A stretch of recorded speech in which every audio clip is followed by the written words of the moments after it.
السلام علیکم ورحمۃ اللہ وبرکاتہ۔ الحمد للہ الحنان المنان الذي خلق الانسان وعلمه البیان والصلاة والسلام على رسوله سید الانس والجان وعلى آلہ واصحابہ ذوی الخیر والاحسان، اما بعد فاعوذ باللہ من الشیطان الرجیم، بسم اللہ الرحمن الرحیم۔ ان الدین عند اللہ الاسلام، صدق اللہ مولانا العظیم۔ بارگاہ رسالت مآب صلی اللہ علیہ وسلم میں درود پاک کا ہدیہ پیش کریں۔ اللہم صلی علی سیدنا و مولانا محمد معدن الجود والکرم وآلہ واصحابہ الکرام وابنہ الکریم وبارک وسلم صلاۃ دائمۃ سرمدا ابدا۔ ایک عرب نے آدمی کا بول بالا کر دیا، خاک کے ذروں کو ہمدوش ثریا کر دیا۔ خود نہ تھے جو راہ پر اوروں کے ہادی بن گئے، کیا نظر تھی جس نے مردوں کو مسیحا کر دیا۔ آج سے میرے عزیزو ہمیں تاریخ اسلام سننی ہے۔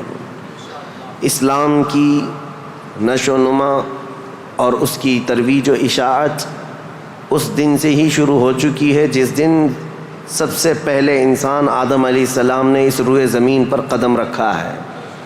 لیکن آج کے دور میں ہم اسلام نام سے جس دین کو جانتے اور پہچانتے ہیں وہ میرے آقا صلی اللہ تعالیٰ علیہ وسلم کی شریعت طاہرہ ہے۔ اسلام کی تاریخ سننے سے پہلے ہمیں تھوڑا پیچھے کے تمام حالات بھی جاننا ضروری ہے، کیونکہ اسلام کی ترویج و اشاعت اور اس کی تبلیغ کے لیے جو زمین منتخب کیا اللہ رب العزت نے، وہ عرب کی زمین ہے۔ عرب دنیا کے جغرافیہ میں کیا حیثیت رکھتا ہے، اس کی سچویشن جو ہے وہ کتنی امپورٹنٹ ہے، وہ سمجھنا ضروری ہے۔ تو سنگلاخ زمین ہے، صحرا، پانی کی قلت، یہ تمام چیزیں عرب میں موجود ہیں، لیکن اسلام کی ترویج و اشاعت کے لیے اس زمین کو منتخب کیا گیا ہے۔ پہلی بات تو اگر میں اس تاریخ کی ابتدا کے لیے کہوں تو ظاہر سی بات ہے، کل ہم نے عرض کیا اسلام آدم علیہ السلام سے چلا، لیکن عرب کی سرزمین پر یہ دین ابراہیمی کے نام سے آیا۔ سب سے پہلے سیدنا ابراہیم خلیل اللہ علیہ الصلاۃ والتسلیم، اس وقت اللہ تبارک و تعالیٰ نے آپ کو مبعوث فرمایا جب دنیا میں کفر و شرک اور گمراہی و ضلالت پھیل چکی تھی، لوگوں میں کثرت سے اپنی عبادت کروانے کا رواج ہو چکا تھا۔ جیسے کہ نمرود کا زمانہ تھا، وہ طاقت و قوت کے بل بوتے اپنی عبادت کرنے پر لوگوں کو مجبور کرتا۔ اس دور میں سیدنا ابراہیم علیہ السلام تشریف لائے عراق بابل کے شہر میں، عراق کا ایک شہر بابل میں، اور وہاں سے آپ نے نور ہدایت کو منور کیا، ایک خدائے واحد کی عبادت کی طرف لوگوں کو بلایا۔ آپ کی آبادی دشمن ہوئی، خاندان دشمن ہوا، بادشاہ دشمن ہوا، بدلے میں آپ کو آگ میں جھونک دیا گیا۔ آپ وہاں سے نکل کر مصر چلے گئے۔ مصر کی سرزمین کو آپ نے اپنا جائے قیام بنایا، وہیں پر رہنے لگے۔ آپ کی شادی حضرت سارہ سے ہوئی، اولاد نہیں تھی برسوں تک۔ پھر حضرت ابراہیم علیہ الصلاۃ والتسلیم کی مخالفت میں بہت سارے لوگ تھے، حکمران تھے، بادشاہ تھے۔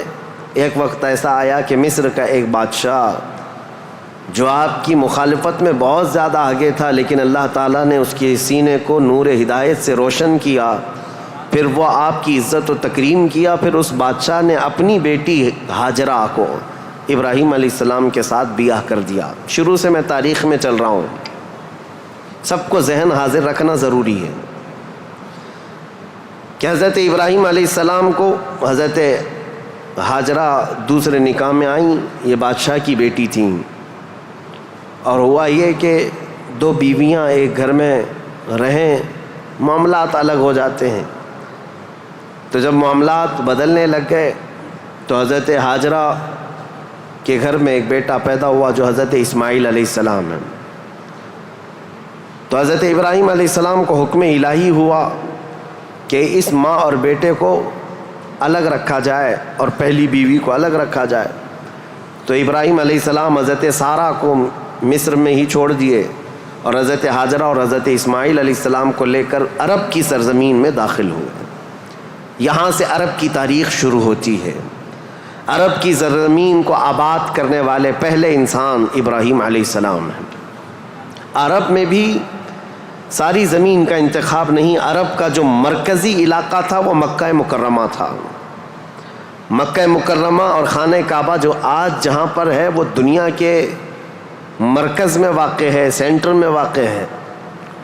ابراہیم علیہ السلام وہاں تشریف لائے. اس وقت کوئی آبادی نہیں تھی، کسی کا گھر نہیں تھا، کوئی مکان نہیں. خانہ کعبہ پرانی شکل میں جو فرشتوں کا بنایا ہوا، آدم علیہ السلام کا بنایا ہوا، نوح علیہ السلام کا بنایا ہوا مٹی کی شکل میں موجود تھا.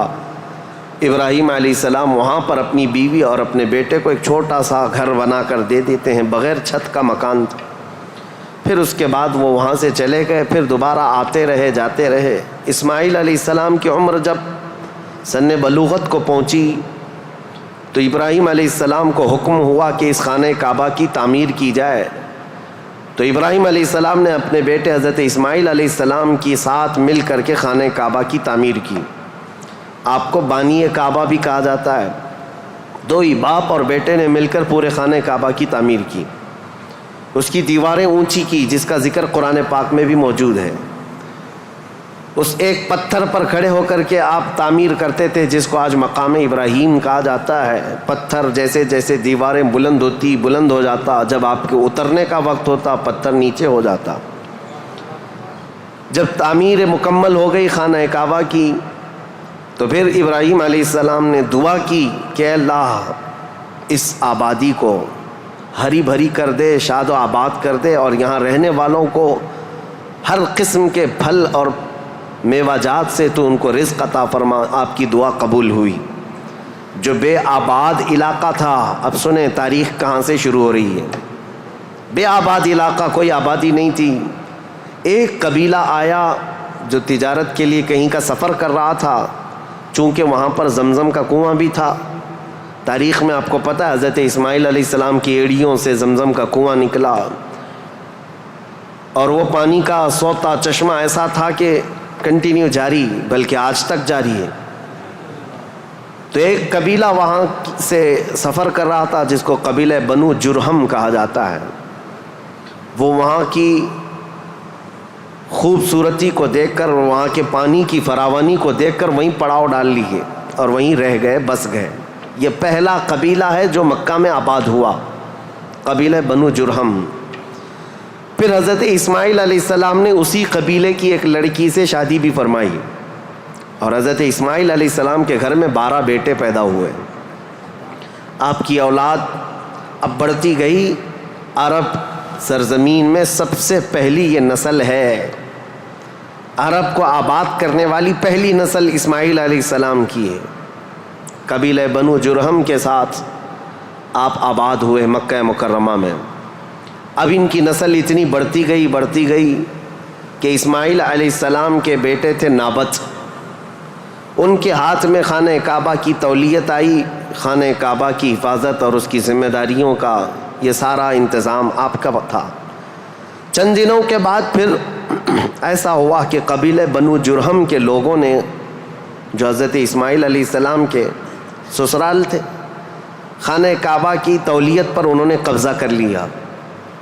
اسماعیل علیہ السلام کی اولاد نے کوئی بھی ان کے ساتھ جھگڑا نہیں کیا، کسی بھی طرح کا برا برتاؤ نہیں کیا، کیونکہ ننیہال کے تھے.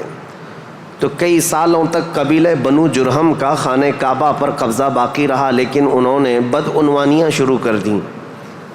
خانہ کعبہ کے پاس لوگ جو دور دور سے آتے تھے دنیا میں، حاجی، اس وقت بھی ہر سال حج ہوا کرتا تھا، ان کے ساتھ برا سلوک کرنا، ان سے چڑھاوے لینا، ان سے زیادہ مانگ کرنا، یہ سب چیزیں ہونے لگی. تو پھر حضرت اسماعیل علیہ السلام کی اولاد نے دوبارہ خانہ کعبہ کی تولیت اپنے ذمے لے لی. تولیت کہتے ہیں ذمہ داری، جس سے متولی کہا جاتا ہے.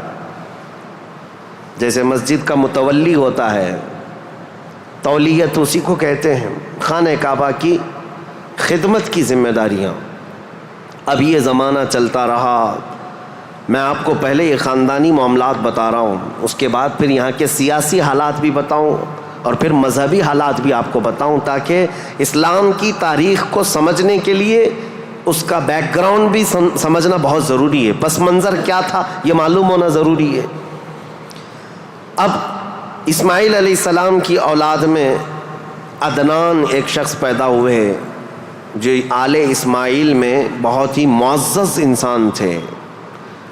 اکثر صحابہ کرام کا اور خود رسول اللہ صلی اللہ علیہ وسلم کا نسب حضرت عدنان تک پہنچتا ہے، وہ ہمارے آقا صلی اللہ تعالیٰ علیہ وسلم کے جد امجد بھی ہیں۔ عدنان نے مکہ مکرمہ کی ذمہ داریاں سنبھالی اور اس کے بعد اب آبادی اتنی بڑھ گئی کہ ان لوگوں کو تجارت کے لیے اور اپنے معیشت کے لیے، اپنے معاش کے لیے دور دور جانا پڑا، مکہ چھوڑ کر کے باہر جانا پڑا، آبادی بڑھتی چلی گئی مکہ مکرمہ کی۔ اور اس کے بعد زمانے کے صبح شام گردش لیل و نہار جس کو کہتے ہیں، آتے گئے ایسے کہ آل اسماعیل علیہ السلام کی اولاد کا قبضہ یا ان کی خدمت کا معاملہ خانہ کعبہ پر ڈھیلا پڑتا چلا گیا۔ پھر کوئی دوسرا قبیلہ آیا، بنو خزاعہ، انہوں نے خانہ کعبہ کی تولیت اپنے حصے میں لے لی۔ اب جو اصل تاریخ شروع ہوتی ہے وہ میں بتانا آ رہا ہوں۔ تو برسوں برس اسی طرح سے گزرتے گئے اور پھر ایک شخص پیدا ہوئے جن کا نام فہر تھا۔ یہ اسماعیل علیہ السلام کے اولاد میں فہر نام ہے۔ فہر کا ایک لقب تھا قریش، اور یہیں سے قریش خاندان کی ابتدا ہوتی ہے۔ قریش ان کا لقب تھا اور اصل نام تھا فہر بن غالب۔ تو حضرت فہر جو رسول اللہ صلی اللہ علیہ وسلم کے پردادا ہوتے ہیں، یہ پیدا ہوئے اور ان کی اولاد ہوئی، اور اس کے بعد اب قریش خاندان کی ابتدا ہوئی، لیکن جگہ جگہ یہ لوگ منتشر ہو گئے، کچھ مکہ میں رہے، کچھ باہر رہے، لیکن خانہ کعبہ کی تولیت کی اور وہاں کا سارا قبضہ جو ہے بنو خزاعہ قبیلے کے ہاتھ میں تھا۔ پھر زمانہ بدلتا ہوا یہاں تک پہنچا کہ اسماعیل علیہ السلام کی اولاد میں یعنی قریش خاندان میں ایک شخص پیدا ہوئے جن کا نام قصی تھا۔ یہ تاریخ کے بہت اہم آدمی ہیں، بہت اہم ترین شخصیت ہے قصی۔ ساری سیاست عرب کی وہیں جا کر ختم ہوتی ہے۔ قصی ایک کلاب کے بیٹے تھے، لیکن ایسا ہوا کہ باپ کا انتقال جلدی ہو گیا۔ قصی جو ہے بنو عزرا قبیلے میں ہی پرورش پائے اپنے ننیال میں۔ جوان ہوئے تو آپ کو بتایا گیا کہ تمہارا خاندان تو اسماعیل علیہ السلام کا خاندان ہے اور خانہ کعبہ کے وہ ذمہ دار رہے ہیں، متولی رہے ہیں۔ تو وہ اپنے ننیال کو چھوڑ کر کے جب مکہ آئے تو قصی یہ جوان تھے، بھرے جوان تھے۔ آتے ساتھ ان کے اندر وہ ہنر تھا، پیشانی میں وہ چمک تھی کہ جو دیکھتا دیکھتا رہ جاتا۔ ظاہر سی بات ہے وہ چمک کسی اور کی نہیں تھی، وہ نور مصطفیٰ کی تھی۔ قصی نے آتے ساتھ ہی لوگوں کو اپنی طرف مائل کر لیا، لوگ جوق در جوق قصی کے گرویدہ ہو گئے۔ پھر قصی نے سارے قریش کو جو ادھر ادھر منتشر تھے سب کو مکہ میں جمع کر دیا، اور بنو خزاعہ قبیلے کے ہاتھ میں جو خانہ کعبہ کی تولیت تھی اس کو حاصل کر لیا۔ اب دوبارہ حاصل کرنے کے بعد اب تک مکہ مکرمہ میں یا خانہ کعبہ کی خدمت اور حرم میں جو معاملات چلتے تھے وہ یوں ہی چلتے تھے۔ جو ذمہ دار ہے اس نے جو دیکھ لیا وہ کر لیا، لیکن قصی نے باضابطہ ڈپارٹمنٹ بنائے، شعبے بنائے، حکومت کا اسٹیبلشمنٹ جس کا طرح ہوتا ہے پورا انہوں نے بنایا۔ انہوں نے ذمہ داریاں بانٹیں، سقایا، رفادہ، سدانہ، یہ سب نام رکھے گئے ہیں، یعنی انہوں نے شعبے ایسے بانٹ دیے، ڈپارٹمنٹ تبدیل کر دیے گئے کہ یعنی کئی قبیلوں کو جمع کیا مکہ میں اور کہا جب کبھی کہیں جانے کی ذمہ داری ہوگی، جھنڈا اٹھانے کی ذمہ داری، وہ ایک بہت اہم ذمہ داری ہوتی تھی، وہ ایک قبیلے کو سونپ دیا۔ اور ہر سال جو حاجی آتے ہیں مینا میں ان کو پانی پلانا اور کھانا کھلانا، اس کو سقایا کہا جاتا تھا، وہ ایک قبیلے کی ذمہ داری دے دی گئی، سقایا، یہ ڈپارٹمنٹ پوری منسٹری ہو گئی۔ اور اس کے بعد رفادہ، یہ ایک ذمہ داری ہے جو حاجی آیا کرتے ان کو پیسوں کی ضرورت ہوتی، کہیں دور دراز سے سفر سے آئے ہوتے ان کی مالی مدد کی ضرورت ہوتی، وہ ایک خاندان کے ہاتھ میں دے دیا گیا۔ یہ رفادہ ایک منسٹری کا نام ہے، وہ اس منسٹری کے ذمہ دار ایک قبیلے کو بنایا۔ پھر اس کے بعد سدانہ، خانہ کعبہ کی حفاظت، اس کے غلاف کو تبدیل کرنا، اس کی چابی کی ذمہ داری، اس کو کھولنا بند کرنا، اس کی صفائی کرنا، وہ بھی ایک قبیلے کے ذمے میں دے دیا۔ وہ باضابطہ ایک منسٹری بنائی گئی، ایک وزارت تھی، اور اس کے علاوہ تقریباً انہوں نے 26 منسٹریاں بنائی تھیں، شعبے بنائے تھے۔ کون؟ حضرت قصی۔ یہ دنیا میں سب سے پہلے اس طرح شعبے جات کو تقسیم کر کے، جیسے ایک جمہوری نظام ہوتا ہے، ایک ڈیموکریسی نظام ہوتا ہے، اس طرح سے آپ نے بنایا۔ اور حضرت قصی کی یہ مہارت تھی کہ پورے عرب میں آپ کا، بلکہ ہر جگہ آپ کا چرچا ہونے لگا۔ اور حضرت قصی نے اس چیز کو اتنے اونچے لیول تک لے جا کر وہاں مکہ مکرمہ کو پوری دنیا میں متعارف کیا کہ لوگ یہاں کی خدمتیں دیکھنے کے لیے آیا کرتے تھے۔ ہر قبیلے کو الگ ذمہ داریاں تھیں، یہ تاریخ ہے۔ اس کے بعد قصی جلدی ہی انتقال کر گئے، حالانکہ ان کو زیادہ وقت نہیں ملا، ان کا زیادہ وقت نہیں تھا۔ ان کی شادی ہوئی، شادی ہونے کے بعد ان کے گھر جو بیٹے پیدا ہوئے ہیں وہ 2 بیٹے تھے، ایک عبد الدار اور ایک عبد مناف۔ قصی نے اپنی ساری ذمہ داریاں، اپنی جانشینی عبد مناف کو دے دیا۔ عبد مناف یہ بہت ہی پاکیزہ اخلاق کے انسان تھے اور لوگوں میں بہت ہی معزز تھے، مکرم تھے۔ عبد مناف کے ذمے میں جو کام آئے تھے وہ جس طرح ان کے باپ قصی نے بانٹے تھے۔ اس کے بعد عبد مناف کے بیٹے پیدا ہوئے جو عرب قبیلوں میں نہیں، قریش خاندان میں سب سے افضل انسان سمجھے جاتے تھے، وہ حضرت ہاشم ہیں۔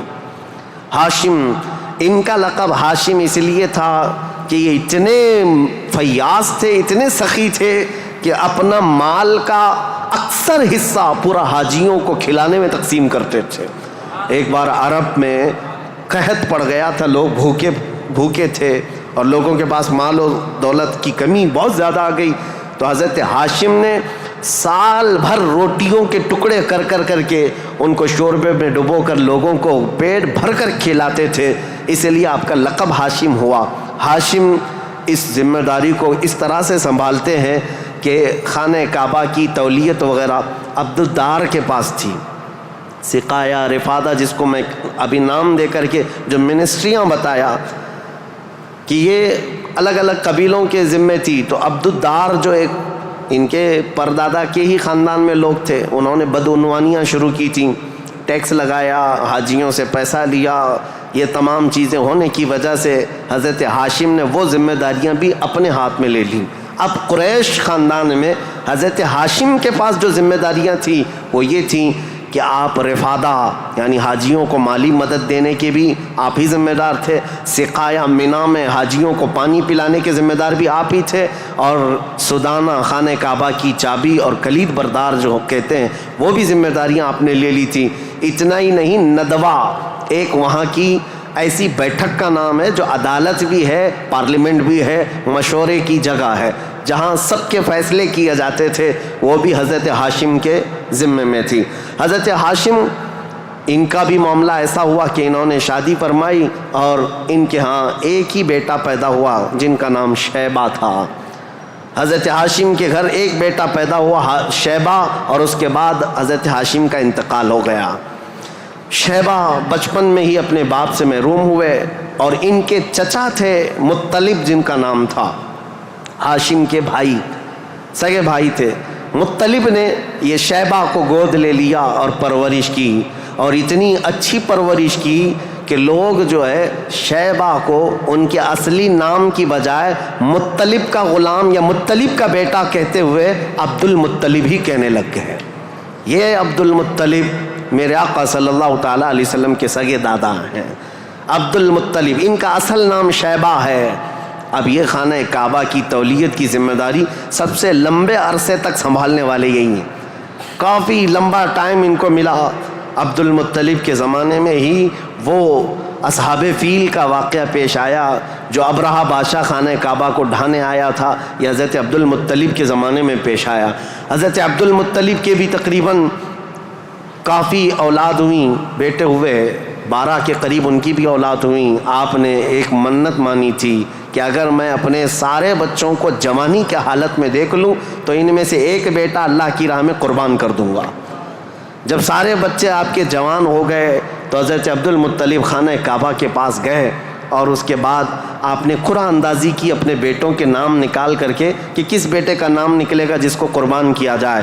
تو آپ نے جب قرعہ اندازی کی تو آپ کے چھوٹے بیٹے حضرت عبداللہ کا نام نکلا. قربانی کے لیے حضرت عبداللہ کا نام نکلا. حضرت عبد المطلب کے وہ سب سے زیادہ محبوب تھے، نور نظر تھے. آپ نے سارے لوگوں سے مخاطب ہو کر کے کہا کہ اس مسئلے کو کیسے حل کریں. تو سارے لوگوں نے کہا کہ اللہ رب العزت کے معاملات اللہ کے حوالے اس کو چھوڑ دو. پھر آپ نے خواب میں دیکھا کہ اس کا معاملہ ایسا ہے کہ اپنے اس نور نظر محبوب بیٹے کی قربانی کی بجائے ان کی جگہ 100 اونٹ قربان کر دیے جائیں. تو 100 اونٹ قربان ہوں گے لیکن آپ کے بیٹے کی قربانی بھی مان لی جائے گی کہ آپ نے بیٹے کو بھی قربان کیا. آپ نے حضرت عبداللہ کی جگہ پر 100 اونٹ قربان کیے. اسی لیے تو میرے آقا صلی اللہ علیہ وسلم نے ایک حدیث میں فرمایا ہے انا ابن الذبیحین، اے لوگوں میں 2 ذبیحوں کا بیٹا ہوں. ایک ذبیح اسماعیل علیہ السلام ہے، دوسرے ذبیح میرے باپ عبداللہ ہیں. یہ رسول اللہ صلی اللہ علیہ وسلم نے فرمایا کہ اب یہ حضرت شیبہ عبد المطلب، حضرت عبد المطلب جو خانہ کعبہ کی تولیت کو سنبھالتے رہے، یہ تاریخ یہاں تک آئی. آل اسماعیل ہیں، یہ اسماعیل علیہ السلام کی اولاد. تاریخ کو میں نے شروع کیا تھا حضرت ابراہیم علیہ السلام سے. پھر اب حضرت عبد المطلب رضی اللہ تعالیٰ عنہ خانہ کعبہ کی تولیت سنبھالتے رہے اور اس کے بعد اپنے سارے بیٹوں کی شادیاں کیں. ان میں اپنے چھوٹے بیٹے حضرت عبداللہ کی شادی آپ نے کہ ایک قبیلہ جو مدینہ طیبہ میں آباد تھا وہب بن عبد مناف کا، ان کی بیٹی حضرت آمنہ سے کی، جو سب سے معزز قبیلے کی خاتون تھیں، پاکیزہ تھیں، طیبہ تھیں، طاہرہ تھیں.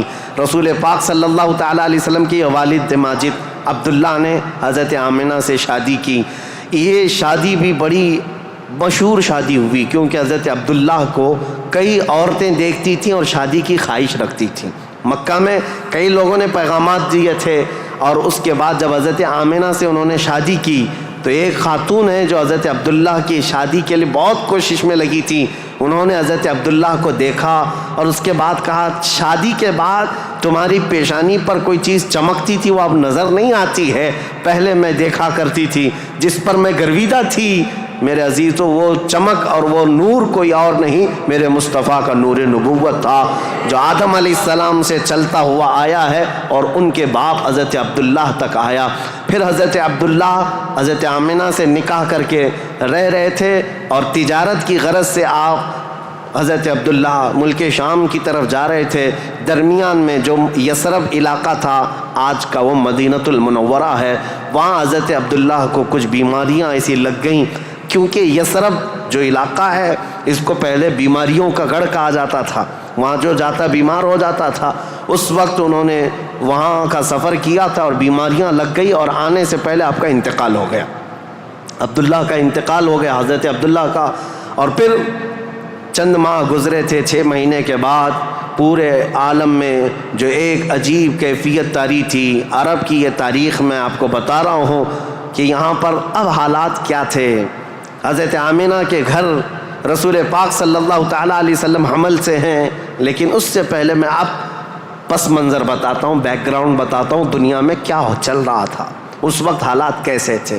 اس کو میں ڈیوائیڈ کر کے اگر بتاؤں سیاسی حالات اور مذہبی حالات. سیاسی حالات میں یعنی پالیٹکس کے اعتبار سے دیکھا جائے تو حکومت اور تسلط قبضہ زیادہ کس کا تھا. اس دور میں سب سے بڑی 2 حکومتیں تھیں، ایک پرشین امپائر اور ایک رومن امپائر. روم کی حکومت اور فارس کی حکومت، ان دونوں کا بہت بڑا اثر و رسوخ تھا. پوری دنیا کی بات کر رہا ہوں، یہ سپر پاور طاقتیں تھیں. عرب میں بعض لوگ پرشین امپائر کے انڈر میں کام کرتے تھے، بعض لوگ رومن امپائر کے انڈر میں کام کرتے تھے.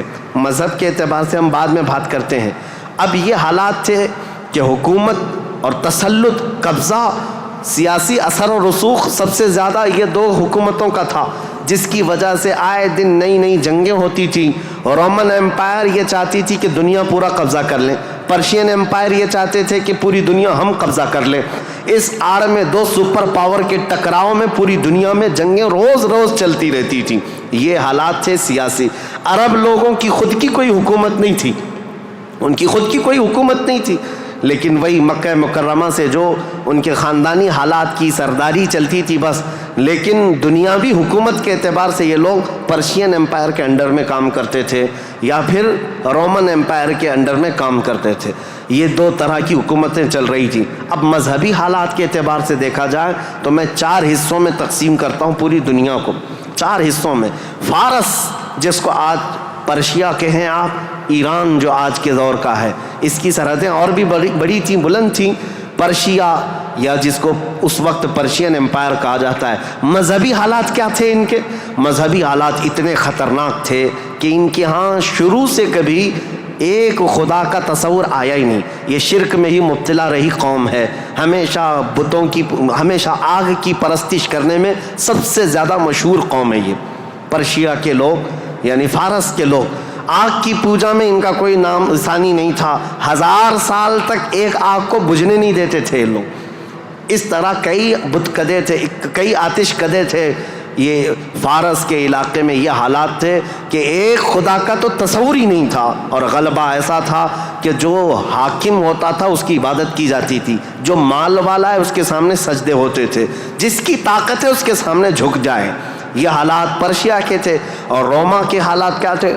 جو رومن ایمپائر ہے روم، یہاں پر عیسائی زیادہ طور پر آباد، اس زمانے میں بھی تھے، پہلے سے بھی، کیونکہ عیسیٰ علیہ السلام کے بعد ان کے حواریوں کے ذریعے سے جو دین پھیلا وہ روما میں زیادہ تھا، جو آج کا اٹلی ہے، یونان ہے اور جورجیا وغیرہ کے علاقے آج یہ سب رومن ایمپائر کے انڈر میں تھے، اور یہاں عیسائی زیادہ تھے. لیکن ایسے عیسائی کہ اصل عیسائی دین کو انہوں نے مسخ کر دیا تھا، ختم کر دیا تھا.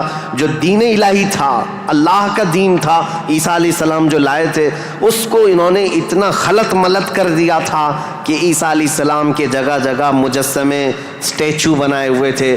مریم علیہ السلام، سیدہ مریم رضی اللہ تعالیٰ عنہا کو انہوں نے ساتھ میں پوجنا شروع کر دیا.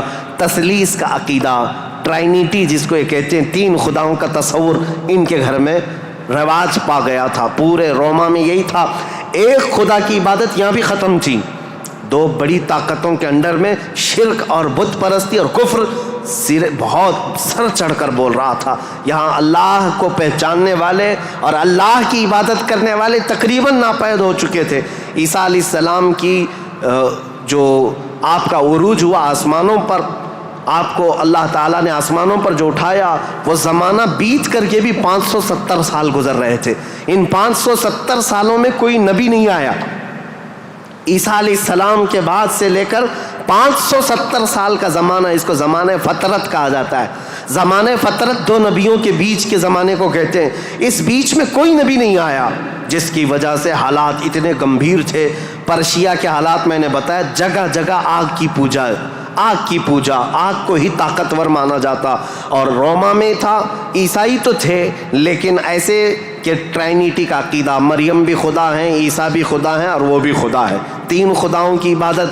اور اس کے علاوہ راہبوں کا، پادریوں کا حال تو یہ تھا، اللہ کی پناہ، وہاں کے جو عبادت خانے تھے، جو چرچ تھے، جو کلیسا تھے، وہ عبادت کے نہیں تھے، وہ عیاشیوں کے اڈے تھے. کوئی عورت جاتی تو ان کے ہاتھ میں بچ کے باہر نہیں آتی، اس کے ساتھ وہ منہ کالا کر لیتے. یہ جو بڑے بڑے راہب تھے ان کا حال یہ تھا. اور وہ سیاست میں بھی اس طرح ملوث تھے کہ جب تک کنیسہ میں یعنی چرچ میں کوئی شخص مال نہ لا کر کے دے، اس کے لیے بد دعائیں کرتے تھے، اس کی تباہی کا انتظام کرتے، بلکہ فوج کی سرکشی کے ساتھ ایسے لوگوں کو مار کر ختم بھی کر دیتے تھے. اور اس کو کہتے تھے کہ یہ جس کو جس طرح آج ہم یہاں پر دیکھ رہے ہیں دھرم دروہی ہے، دین چھوڑا ہوا آدمی ہے. یہ عیسائیوں کا تسلط ایسا تھا، ان کا قبضہ ایسا تھا، پادریوں کا عیاشی کے اڈے بنا دیے گئے تھے. جتنے وہ عبادت خانے تھے، جتنے عبادت خانے تھے وہ عیاشیوں کے اڈے بنے ہوئے تھے. اور ان کے ہاں یہ سب چیزیں عام. جو اخلاق دینے آئے تھے، جو اچھا مزاج دینے آئے تھے، وہی ان کے علماء، ان کے راہب پورے ایسے تسلط کے ساتھ گندگیاں پھیلا چکے تھے. یہ روما کے حالات تھے, پرشیا کے حالات وہ تھے. اب دنیا میں تیسرا ایک بڑا طبقہ جو اپنا اثر رکھتا تھا, اپنا رسوخ رکھتا تھا, وہ ہندوستان کا تھا. ہندوستان جس کو ہم اکھنڈ بھارت کہیں, یہ ہندوستان, اس کی سیمائیں, اس کی سرحدیں اتنی نہیں تھی جو آج کشمیر سے کنیا کماری تک یا گجرات سے لے کر کے بنگال کی کھاڑیوں تک ہے, بلکہ اس کی سیمائیں ایران کی سرحدوں تک پہنچتی تھی. افغان, پاکستان, بنگلہ دیش, نیپال جو آج ایک الگ الگ ریاستوں میں, الگ الگ ملکوں میں تبدیل ہیں, یہ سب ہندوستان کے علاقے ہوا کرتے تھے. ہند اس وقت کے حالات کیا تھے ہندوستان کے, میں اس وقت کی بات کر رہا ہوں. عیسیٰ علیہ السلام کے عروج آسمانی کے 570 سال کے بعد ہندوستان کے حالات بڑے دیگرگوں تھے, کیونکہ یہاں پر بھی شروع سے بت پرستی بہت زیادہ تھی. بلکہ تاریخ نگاروں نے لکھا ہے اس وقت ہندوستان کی آبادی اگر 1 کروڑ تھی تو یہاں کے خدا جو بنائے گئے تھے وہ 2 کروڑ تھے. یعنی انسانوں کی آبادی سے بڑھ کر کے خدا تراشے گئے تھے. ہر قبیلے کا نہیں, ہر خاندان کا نہیں, بلکہ ہر انسان کا 2 خدا, 3 خدا, 4 خدا, جس کی جیسی حیثیت ویسے خدا بنائے ہوئے تھے. اور یہاں پر اخلاقی حالات اگر دیکھے جائیں تو وہ بھی اس طرح کہ جیسے کل بھی میں نے بتایا تھا, کاسٹزم میں یہ لوگ ایسے ملوث تھے کہ برہمن الگ, شودر الگ, دلت الگ, چھتریہ الگ, یہ سب چیزوں کو کاسٹ میں بدل کر کے, ایسے کہ کسی دلت کو ایک مقدس کتاب چھونے کی بھی اجازت نہیں ہوتی, برہمن سے مصافحہ کرنے کی بھی اجازت نہیں ہوتی. اگر کسی دلت نے برہمن کی لڑکی کو چھو بھی لیا تو اس کا ہاتھ کاٹ دیا جاتا, اور اگر گیتا کے شلوک سن لیتا تو اس کے کان میں کھولتا ہوا تیل ڈال دیا جاتا تھا. یہ سب حالات یہاں کے تھے. یعنی اخلاقی پستی, اخلاقی گراوٹ یہاں پر بھی تھی. روما کے حالات بھی اچھے نہیں تھے, پرشیا کے حالات بھی اچھے نہیں تھے, ہندوستان کے حالات بھی. اور عورتوں کے لیے تو یہ اس قدر سخت تھے, اللہ اکبر. یہاں کسی عورت کا شوہر مر جاتا تو عورتیں ساتھ میں اپنے شوہر کی چتا کے ساتھ آگ لگا لیتی, جس کو ستی کہا جاتا تھا. ستی ایک رسم ہے, تاریخ میں آج بھی موجود ہے. بیوہ عورت کو جینے کا حق نہیں تھا. بیوہ عورت اپنے شوہر کی آگ کے ساتھ خود بھی جل جاتی تھی, وہ چاہے جوان ہو, چاہے 2 مہینے کی دلہن کیوں نہ ہو, اسے جلا دیا جاتا. چند سالوں کے بعد پھر جلانے کا رواج ختم ہوا, پھر بیوہ عورت کو جنگلوں میں بھیج دیا جاتا کہ وہ وہاں رہے, وہیں آباد رہے. اس کا گھر میں آنا اب شگن. آج تک یہ بری روایت موجود ہے, جاہلوں کے آج بھی پائی جاتی ہے, غیر مسلموں کے ہاں, کہ اگر کوئی بیوہ عورت اچھے تقریبات میں شامل نہیں ہو سکتی, اچھے فنکشنز میں نہیں آ سکتی, کھانے پکانے کے وقت نہ آ جائے, یہ اب شگن ہو جائے. عورت اگر حیض اور نفاس کے عالم میں ہو تو اس وقت تو اس کے ساتھ جانوروں سے بدتر سلوک ہوتا. اس کا گلاس الگ, اس کا برتن الگ, اس کا کھان پان الگ, بلکہ جانوروں کا جس طرح سے الگ رکھا جاتا تھا عورت کا بھی الگ رکھا جاتا تھا. عورت کو پستی کی طرف دھکیل دیا گیا تھا. یہ تاریخ یہاں کی تھی, ہند کی. 3 بڑے طبقے دنیا کے میں بتا رہا ہوں, ایک روما میں, ایک پرشیا میں, ایک ہندوستان میں. اخلاقی پستی اس قدر تھی, کفر و شرک غالب تھا, اور اس کے علاوہ اب چوتھی ایک قوم بچتی ہے. ان سب کے بیچ میں اگر کوئی تھوڑی بہت شدھ بدھ رکھتی تھی, کوئی تھوڑا بہت اچھا مزاج رکھتے تھے, تو اس زمانے میں عزت تھی, تو وہ بنی اسرائیل کی تھی جو یہودی تھے, بنی اسرائیل. لیکن ان کے حالات ایسے تھے کہ غرور اور گھمنڈ ان کو اتنا تھا کہ وہ یہ کہتے تھے کہ پوری روئے زمین پر سب سے افضل لوگ ہم ہیں, اللہ کے محبوب ہم ہیں, اللہ کے بیٹے ہم ہیں, ہم کو اللہ کبھی عذاب نہیں دے گا, کبھی اللہ ہم کو آگ نہیں دکھائے گا. یہ سب اتنا غرور تھا اپنے افضل ہونے کا کہ کوئی نبی آتے تو ان نبیوں کا قتل بھی کر دیتے. ان بنی اسرائیل نے, یہودیوں نے 10,000 کے قریب نبیوں کا قتل کیا ہے, 10,000 کے قریب نبیوں کا قتل کیا یہ بنی اسرائیل. اور اللہ کی لعنت ان پر ایسی, اللہ کا غضب ان پر ایسا, غیر المغضوب علیہم ولا الضالین پڑھتے ہیں آپ. اور قرآن پاک میں اللہ تعالیٰ نے فرمایا ہے کہ اللہ وباءوا بغضب من اللہ, وہ اللہ کے غضب کے ساتھ لوٹی ہوئی قوم ہے. یہودی جو تھے بنی اسرائیل, اس دور میں ان کا حال یہ تھا کہ تھوڑے بہت یہ بت پرستی تو نہیں کرتے تھے, دوسرے خداؤں کی طرف جھکتے تو نہیں تھے, لیکن سود خوری ان کی فطرت میں داخل تھی. سود اتنا کھاتے تھے کہ کسی بھی غریب کی زندگی تباہ و برباد کر دیتے. سود کا نظام سب سے زیادہ یہ یہودیوں کی طرف سے، اور آج بھی پوری دنیا کو کریڈٹ کے پلیٹ فارم پر لا کر کھڑا کرنے والی قوم کوئی اور نہیں، یہ اسرائیلی ہیں، یہ یہودی ہیں. پوری دنیا کو کریڈٹ بانٹ کر کے، ان کو قرضہ دے کر کے، ادھار دے کر کے اس پر نفع لینا، اس پر انٹرسٹ کمانا، یہ یہودی فطرت میں داخل تھا. اور یہ سود کی لعنت ان کے ساتھ آج سے نہیں پہلے سے ہے. اس کو حلال سمجھ کر کے کھاتے ہیں، اس کو ترہ امتیاز سمجھتے ہیں، اور یہ سمجھتے ہیں یہ ہماری عقل مندی ہے، ہماری دانائی ہے کہ ہم پوری دنیا کا مال اپنی طرف کھینچ لیتے ہیں. اس کو وہ اپنی عقل مندی سمجھتے ہیں، جبکہ اللہ کا غضب ہے ان کے ساتھ. یہ چوتھی قوم تھی جو برائیوں میں ملوث تھی، سود خوری میں ملوث تھی، نبیوں کا قتل، بلکہ کتابوں کو یوں پھینک دیتے، اگر ان کے مزاج کے مطابق کوئی مسئلہ نہیں ملتا تو پھینک دیتے اور کہتے یہ کتاب اللہ کی ہے نہیں. تورات کو نہیں مانتے، تلمود کو نہیں مانتے، جس کو آج اولڈ ٹیسٹمنٹ کہا جاتا ہے، یا بائبل کو نیو ٹیسٹمنٹ جو انجیل ہوا کرتی، ان کتابوں کو پھینک دیتے. ان کے مزاج کے مطابق اگر آیتیں ملتی تو ٹھیک ہے، نہیں تو پھینک دیتے. یہ چوتھی قوم تھی. اب دنیا کی یہ حالات تھے، دنیا میں یہ حالات جہاں جہاں دیکھیں عورتوں کا استحصال یا پھر زنا، شراب نوشی، یہ سب عروج پر تھے. روما میں، پرشیا میں، ہندوستان میں اور بنی اسرائیل یہودیوں کے درمیان اب جو پانچویں قوم الگ بنتی ہے وہ عرب کی سرزمین پر تھی. عرب لوگ تھے، عرب جو آل اسماعیل ہیں، اسماعیل علیہ السلام کی اولاد. یہ آئے تھے اللہ تعالیٰ کے منتخب زمین پر، لیکن کثرت سے ان کے ہاں بھی برائیاں گھر کر گئی تھیں. یہ ایسے ہو گئے تھے کہ ان کے ہاں بتوں کی تراشنے کی عادت بڑھ گئی.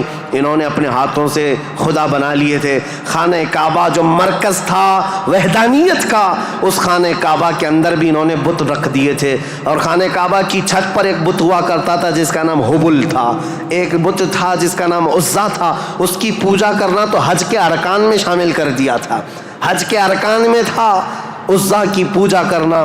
یہ حبل وہاں پر تھا. لات ایک بت کا نام تھا، عزا تھا، منات تھا. یہ سب بتوں کے نام ہیں جو انہوں نے کوئی صفا مروہ پر رکھ دیے تھے، کچھ کو خانہ کعبہ کی چھت پر رکھا تھا، کچھ کو دروازے کے اندر رکھا تھا.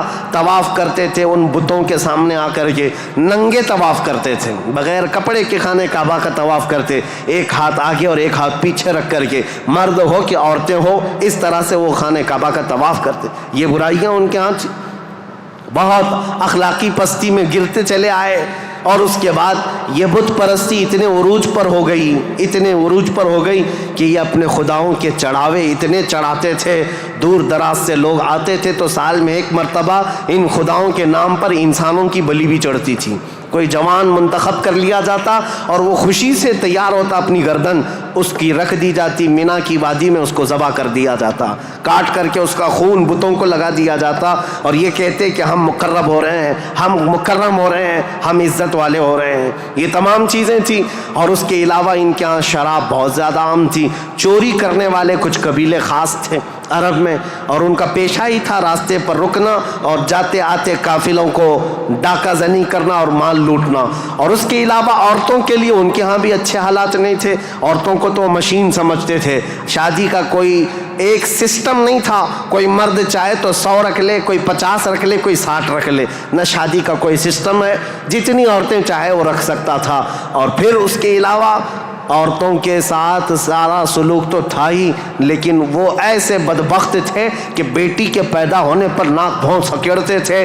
بلکہ کئی ایسے عرب قبیلے تھے جو بیٹی کے پیدا ہوتے ہی اس کی گردن مروڑ کر کے اس کو زندہ دفن کر دیتے تھے. یہ عرب کی سرزمین پر پائے جانے والی چیزیں. شراب کو 60 سال 70 سال پرانی شراب جمع کر کے پینے کو فخر محسوس کرتے. اور جوا ایسے کھیلتے تھے، ایسے کھیلتے، حرم کی سرزمین پر جوا کھیلتے. اور بازی میں کیا کیا لگاتے. بازی میں صرف پیسہ نہیں لگاتے، اپنی عورتیں بھی بازی میں ہار دیتے تھے. کوئی جوے میں کسی کی عورت جیت لیتا، کسی کی بیٹی جیت لیتا، کوئی کسی کی بہن جیت کر کے آتا. یہ قمار بازی، یہ جوا بازی اس قدر عام تھی. میں نے دنیا کے یہ سطحی حالات مختصر انداز میں آپ کے سامنے رکھے. سیاسی حالات میں اثر و رسوخ 2 طاقتوں کا تھا، پرشین امپائر اور رومن امپائر. مذہبی حالات میں الگ الگ تھے. ہندوستان کے حالات کیا تھے اور پرشیا کے، روما کے، اسرائیل کے. اسرائیل اس وقت تھا نہیں، اگرچہ بیت المقدس ان کے ہاتھ میں نہیں تھا، لیکن یہ جگہ جگہ بکھرے ہوئے لوگ تھے یہودی، ان کے حالات بھی اچھے نہیں تھے. عربوں کے حالات بھی اچھے نہیں تھے. یہ اس قدر کفر و شرک کے مینارے بلند تھے. اللہ کہنے والی قوم پوری دنیا میں ڈھونڈنے پر بھی کہیں نہیں تھی. ایک خدا کی عبادت کرنے والی مجموعی طور پر کوئی قوم آباد نہیں تھی. ایک قائد کے اندر، ایک امام کے پیچھے چلنے والی قوم کہیں نہیں تھی. ہر ایک نے اپنے خدا بنائے. کچھ لیڈروں کی پوجا، کچھ حکمرانوں کی عبادت. کچھ جگہ پر ایسے حالات ہندوستان میں تھے کہ اپنے ہی آلہ تناسل کی پوجا کرنے، عورتوں کی شرمگاہوں کی پوجا، مردوں کی شرمگاہوں کی پوجا جو آج تک چلی آ رہی ہے. یہ اس قدر گرے ہوئے حالات تھے کہ چوہے سے لے کر بلی تک، بلی سے لے کر سانپ بچھو تک کوئی خدا ہونے سے بچ نہیں سکا ان کے ہاتھوں میں. سب خدا بنا لیے. ان کثیر گمراہیوں کے حالات میں بتاؤ میرے عزیزو، مشیت ایزدی کو جلال آ ہی گیا. رب ذوالجلال کے رحمت میں جوش تلاطم آ ہی گیا. جب حالات اس قدر دیگرگو خراب تھے تو پھر رب ذوالجلال نے اس زمانے فطرت کو ختم کرتے ہوئے عیسیٰ علیہ السلام سے جو زمانہ چل رہا تھا، 570 سال گزر گئے، اللہ نے کوئی نبی نہیں بھیجا.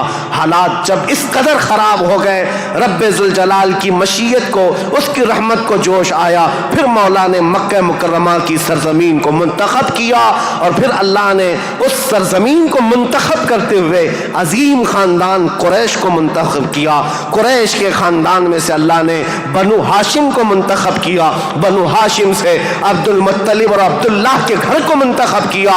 عبداللہ کے گھر سے بی بی آمنہ کے بطن کو منتخب کیا. اور پھر رب ذوالجلال نے تاریخ کی ان کالے اندھیروں کو ہمیشہ کو ختم کرنے کے لیے بی بی آمنہ کے بطن سے 12 ربیع الاول کو نور نبوت کو ظہور فرمایا، نور نبوت کو ظاہر فرمایا. تاریخ کا یہ وہ دن ہے جو پوری دنیا کا انقلاب لا چکا تھا. ایسی روشنی لا چکا ہے، ایسی روشنی کہ میں نے تقریر شروع کرنے سے پہلے ہی یہ بات عرض کر دی تھی.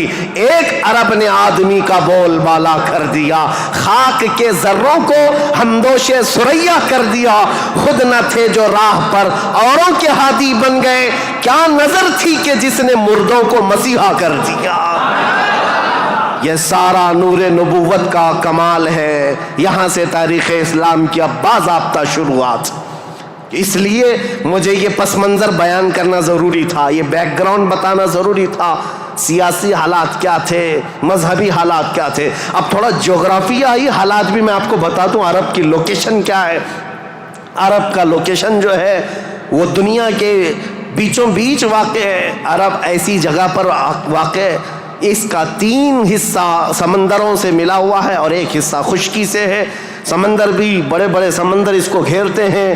ویسٹ کی طرف قلزم سی جس کو کہتے ہیں بحیرہ قلزم، یہ آباد ہے. اور میڈیٹرین سی جس کو بحیرہ روم کہا جاتا ہے یا بحر متوسط کہتے ہیں، یہ پورا سمندر عرب سے لگتا ہے. اور اس کے ایسٹ کی طرف، مشرق کی طرف ہند مہاساگر جس کو کہتے ہیں انڈین اوشین، یہ آباد ہے. اور اس کے علاوہ اس کے جنوب کی طرف بھی انڈین اوشین ہے. یہ سمندر پورا گھیرا ہوا ہے عرب. اور جو شمال کا حصہ ہے جو خشکی ہے، یہ ملک شام، یمن اور عدن یعنی اردن تک پھیلا ہوا اس کا حصہ ہے. اب اس کی جغرافیائی حالت یہ تھی کہ عرب کے اندر کثرت سے زمین پہاڑیاں رکھتی ہے آج بھی. اگرچہ مکہ میں انہوں نے کھود کھود کر پہاڑیوں کو ختم کیا ہے، لیکن آپ کو ایک سروے کے مطابق میں بتاؤں، آج کے فی الواقع عرب شریف کے اندر 20 لاکھ پہاڑیاں ہیں. 20 لاکھ پہاڑیاں، سلسلہ ہے پہاڑیوں کا.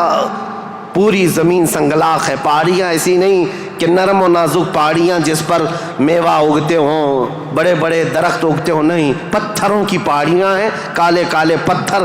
بعض پہاڑیاں تو ایسی ہیں جو آتش فشاں ہیں، یعنی جو شعلے اگلتی ہیں، آگ اگلتی ہوئے پہاڑیاں موجود ہیں. عرب کی سرزمین ان پہاڑیوں سے بھری ہوئی ہے. اور ندی کے نام پر کوئی ندی نہیں. پانی کی قلت بہت کثرت سے، اگرچہ 3 طرف سے سمندر ہے لیکن زمین ایسی خشک ہے کہ عرب میں کوئی سرزمین پر سبزہ نہیں اگتا تھا، کھیتی باڑی نہیں ہوتی تھی۔ بارش کا حال یہ ہے کہ سال میں اگر 2-4 دن آ گئی تو ٹھیک ہے، ہمارے ہاں تو باضابطہ موسم چل رہا ہے، وہاں موسم آیا ہی نہیں کرتا، کبھی بوندا باندی ہو گئی، یہ برسوں سے ہے۔ عرب کی سرزمین خشک ہے اور ہوا اور وہاں کی فضا کے اعتبار سے نہایت ہی گرم مانی جاتی ہے۔ آج اس سال ہم لوگوں نے حج کی سعادت جو حاصل کی، عرفات کے میدان میں 48 ڈگری چل رہی تھی گرمی، 48 ڈگری کی گرمی میں حاجیوں نے حج ادا کیا ہے۔ ہمارے یہاں 37 ڈگری 38 ڈگری آ جائے تو ہا ہو کرتے ہیں، اور ہم باہر نکلنے کو پسند نہیں کرتے۔ وہاں 48 ڈگری میں بغیر چھت کے حجاج کرام حج کرتے رہے۔ اسی لیے عربوں کی سرزمین جو ہے نہایت گرم مانی گئی ہے۔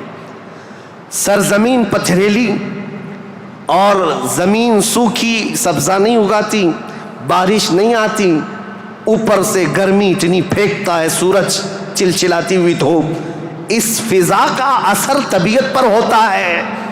آپ یہ سوچ رہے ہوں گے کہ یہ ویدر بتانے کی ضرورت آج کیا ہے؟ ضرورت ہے، موسم کے اعتبار سے انسانوں کی طبیعت میں فرق آتا ہے۔ جیسا موسم ہوتا ہے انسانوں کی طبیعت میں اثر پیدا ہوتا ہے، زمین کا بھی اثر ہوتا ہے، مٹی کا اثر ہوتا ہے، موسم کا اثر ہوتا ہے۔ عرب میں کثرت سے پہاڑیاں، سخت قسم کے پتھر، آج کی ہائی ٹیکنالوجی کے بڑے بڑے بلڈوزر لگ جاتے ہیں، مہینوں تک کھودتے ہیں تو تھوڑا بہت حصہ بھی کٹ نہیں پاتا۔ ہم تو تقریباً 10 سال سے ایک پہاڑ کو کھودتے ہوئے دیکھ رہے ہیں، ابھی بھی عرب میں وہ کھود ہی رہے ہیں بلڈوزر، جبکہ ان لوگوں کے ہاں ٹیکنالوجی ہمارے ہاں کی طرح کی نہیں ہے۔ روڈ بنانا ہے تو رات کے وقت آپ گزر رہے ہوں 1 کلومیٹر روڈ، صبح فجر میں دیکھیں تو تیار رہتا ہے اتنے فاسٹ، لیکن پہاڑیوں کو کھودنے کے لیے آج کے ہائی ٹیکنالوجی کے دور میں بھی وہ پہاڑیوں کو ہلا نہیں پاتے۔ سخت قسم کے پتھر، زمین سبزہ نہیں اگاتی، بارش نہیں آتی، موسم برساتا نہیں، سورج جھلسا دینے والی گرمی پھینکتا ہے۔ یہ سب کا اثر طبیعتوں پر بھی ہوتا ہے۔ اس کی وجہ سے عربوں کی طبیعت میں خشکیاں، چڑچڑاہٹ، ضدی پن، تکبر، غرور، یہ سب چیزیں تھیں۔ عرب جلدی کسی چیز کو ایکسیپٹ نہیں کرتے۔ اور اب میں آپ کو یہ بھی بتا دوں کہ عرب کو عرب کہتے کس لیے تھے، عرب یہ نام کیوں پڑا تھا اس کا۔ یہ انسانوں کی طبیعت کے حساب سے میل کھاتا ہے، اس لیے میں عرض کر رہا ہوں عرب نام کیوں رکھا گیا۔ عرب کس کو کہتے ہیں؟ لفظ عرب، عین را با، یہ عربی میں لفظ جو ہے اس کا میننگ ہوتا ہے اچھی زبان رکھنے والا، فصیح اللسان جو آدمی ہے، عرب کہتے ہیں اس کو۔ یہ عرب اپنے آپ پر اتنا غرور رکھتے تھے، وہ کہتے تھے کہ پوری دنیا میں اگر سب سے اچھی زبان ہے تو ہماری ہے، باقی کو عجم کہتے ہیں۔ عجم کا مطلب ہوتا ہے گونگا، وہ ہم سب کو گونگا کہتے ہیں، سارا عجم ہے، عرب کو چھوڑ کر کے جتنا ہے وہ سب عجم ہے۔ فارس عجم ہے، ہند عجم ہے، افریقہ عجم ہے، امریکہ عجم ہے۔ عجم کا مطلب گونگے۔ عرب لوگ اپنے آپ کو صرف زبان والا کہتے اور باقی پوری دنیا کو گونگا سمجھتے تھے۔ تو یہ نخوت جو تھی، یہ بڑاپن جو تھا، یہ تکبر جو تھا، وہ وہاں کے موسم کے اعتبار سے پتھریلی زمین کی وجہ سے ان کی طبیعتوں میں گھر کر گیا تھا، جلدی ایکسیپٹ نہیں کرتے۔ ایسے سخت دلوں کے اندر اور ایسے سخت قوم کے اندر اسلام کا نور ظاہر کرنا یہ کوئی عام بات نہیں تھی۔ اللہ رب العزت کی مصلحت اور اس کی حکمت بالغہ کو دیکھیں، اللہ کریم نے اپنے آخری رسول کے لیے جو زمین منتخب فرمائی وہ افریقہ کی سرزمین نہیں تھی، نہ ہی کوئی ہند کی سرزمین، نہ یورپ کی سرزمین، بلکہ عرب کی سرزمین کو منتخب کیا گیا۔ اس لیے مجھے زمین کا جغرافیہ بتانا ضروری ہے کہ یہ لوکیشن کے اعتبار سے بیچوں بیچ میں آباد ہے، پوری دنیا کا سینٹر کہلاتا ہے، اس لیے کہ یہاں سے روشنی نکلے تو پوری دنیا میں پھیلے، یہاں سے نکلا ہوا ابر ہر زمین پر بارش بن کر کے برسے گا، اور برسا بھی۔ اللہ کریم نے مکہ مکرمہ کی سرزمین کو منتخب فرمایا۔ طبیعتیں کیسی تھی، اکھڑ مزاج لوگ تھے، ان کے درمیان میرے آقا کو پیدا کیا۔ اللہ نے اور رسول کریم صلی اللہ تعالیٰ علیہ وسلم جس دن پیدا ہوئے یہ بی بی آمنہ کا گھر تھا، اور رسول کریم صلی اللہ تعالیٰ علیہ وسلم یتیمی کی حالت میں پیدا ہوئے ہیں، باپ نہیں ہیں، ماں پرورش کرتی رہی۔ عربوں کے رواج کے اعتبار سے دادا کی شفقت بہت زیادہ تھی اپنے پوتے پر، کیونکہ بیٹے عبداللہ بہت محبوب نظر تھے، بڑے پیارے تھے، لیکن جب جوانی میں انتقال کر گئے تو حضرت عبد المطلب کو اس کا بڑا صدمہ تھا کہ میرا سب سے محبوب بیٹا عبداللہ مدینے میں انتقال کر گیا، تو اپنی بہو حضرت آمنہ اپنے پوتے حضور اکرم صلی اللہ تعالیٰ علیہ وسلم کی پرورش میں جی جان لگا دیا، اتنا لگا دیا۔ آپ کو پتہ ہے میرے آقا صلی اللہ تعالیٰ علیہ وسلم کا نام پاک آج کروڑوں مسلمانوں کی آنکھوں کا تارا ہے۔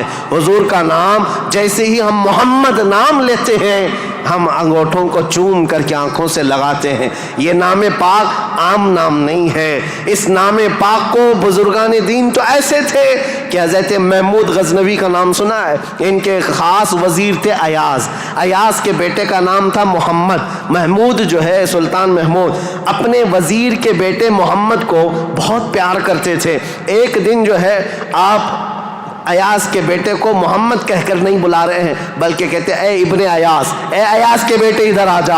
ایاز نے سن لیا، کہا آج سلطان غضبناک ہوں گے، میرے بیٹے کا نام لے کر کے نہیں پکارا، باپ کے نام سے پکارا ہے۔ بعد میں حاضر ہو کر پوچھا سلطان میرے بیٹے سے کوئی خطا ہوئی، آپ خفا تو نہیں ہیں؟ اس کے نام سے نہ پکارتے ہوئے اس کو ابن ایاز کہہ کر پکارا۔ سلطان محمود نے کہا ایاز ایسی بات نہیں، خفا نہیں، بلکہ میں وضو کی حالت میں نہیں تھا اس لیے تیرے بیٹے کا نام محمد ہے، میں بغیر وضو کے کبھی اس کا نام بھی نہیں پکارتا۔ اور علامہ عبد الرحمن جامی فرماتے ہیں ہزار بار بشویم دہن ز مشک و گلاب ہنوز نام تو گفتن کمال بے ادبیس۔ یا رسول اللہ ہزار بار میں اپنے منہ کو گلاب کے پانی سے، مشک و عنبر کے پانی سے دھو لوں، اس کے بعد بھی آپ کا نام پکارنا میں بے ادبی سمجھتا ہوں۔ یہ علامہ عبد الرحمن جامی۔ میں بات کیوں کہہ رہا ہوں حضور کے نام کی؟ یہ محمد نام کسی اور نے نہیں، حضرت عبد المطلب نے رکھا تھا۔ آپ کے دادا، آپ کے جد امجد جیسے ہی حضور کی پیدائش ہوئی تھی گھر دوڑے دوڑے آئے تھے بی بی آمنہ کے، اور فوراً اٹھا کر کے گودی میں لے لیا اور خانہ کعبہ کے پاس آئے اور خانہ کعبہ کے سامنے ہاتھ پھیلاتے ہوئے اللہ کی بارگاہ میں عرض کرنے لگے اللہم ھذا ابنی سمیتہ محمدا، اے اللہ دیکھ یہ میرا بیٹا ہے اور میں نے اس کا نام محمد رکھا ہے۔ عرب کے بہت سارے لوگ وہاں موجود تھے، یہ نیا نام تھا ان کے لیے۔ عرب میں جو نام رکھے جاتے ہیں وہ باپ داداؤں کے نام پر چلتے ہیں، وہاں پر نئے نام نہیں رکھتے، خاندانوں کے اپنے خود پرسنل نام چلتے رہتے ہیں، پرٹیکولر نام ہوتے ہیں وہی نام رکھے جاتے ہیں۔ حضرت عبد المطلب نے نیا نام رکھا تھا تو عرب کے بہت سارے قبیلے آئے اور پوچھا یا عبد المطلب لما سمیتک ابنی ابنک ھذا محمدا، اے عبد المطلب آپ نے لما سمیت ھذا محمدا، کیوں آپ نے اس کا نام محمد رکھا ہے؟ تو حضرت عبد المطلب مسکرائے اور کہا تمہیں پتہ ہے محمد کا نام کا مطلب کیا ہے، محمد کے میننگ کیا ہے؟ کہا محمد کہتے کسے ہیں؟ محمد اس کو کہتے ہیں جس کی سارے لوگ تعریف کریں، سب سے زیادہ جس کی تعریف کی جائے اس کو محمد کہا جاتا ہے۔ حضرت عبد المطلب نے کہا میں نے اپنے اس بیٹے کا نام محمد اس لیے رکھا ہے کہ جب بھی کوئی نام لے تو نہ چاہتے ہوئے بھی میرے بیٹے کی تعریف ہو ہی جائے۔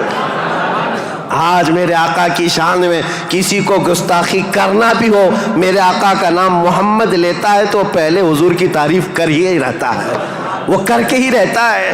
عزیزان گرامی وقار، حضور اکرم صلی اللہ تعالیٰ علیہ وسلم کو حضرت عبد المطلب نے بڑی شفقت دی۔ عرب کے مشہور قانون اور وہاں کے دستور کے مطابق کہ عرب لوگ اپنے بچوں کی حفاظت کے لیے یعنی ان کی زبان کی حفاظت کے لیے دیہاتوں میں بھیجتے تھے کہ ان کی زبان محفوظ رہے۔ شہروں کی زبان جو ہے مکس ہو جاتی ہے، جیسے ممبئی کی زبان اس کا کوئی اتا پتہ نہیں ہے، اس میں یو پی بھی ملا ہوا ہے اور راجستھان بھی ہے، گجراتی بھی ہے، کرناٹکی بھی ہے، سب ملا کر کے مکس ہو گئی کیونکہ ہر جگہ کے لوگ یہاں پر موجود ہیں۔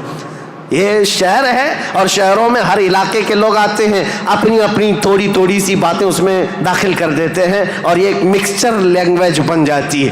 اور اس کو پتہ ہی نہیں رہتا اس کی اوریجنل لینگویج کیا تھی۔ مکہ ایسا تھا کہ ہر جگہ سے لوگ آتے تھے، حج کے لیے آتے تھے اور کئی کئی مہینے رہتے تھے، تو کچھ لوگ عربی جانتے نہیں تھے، کوئی فارسی اس میں داخل کر دیا، کوئی الگ زبان عبرانی داخل کر دیا، سریانی داخل کر دیا، تو وہاں پر زبان کی حفاظت کی بہت ضرورت تھی، کیونکہ اس دور میں سب سے بڑا اگر کوئی عہدہ تھا تو زبان کا تھا۔ زبان جس کی اچھی ہو وہ عرب میں سب سے زیادہ عزت والا تھا، تو اس کے لیے مائیں اپنے بچوں کی زبان کی حفاظت کے لیے بچپن میں ان کی پرورش مکہ میں نہیں کرتی تھی، باہر بھیجتی تھی۔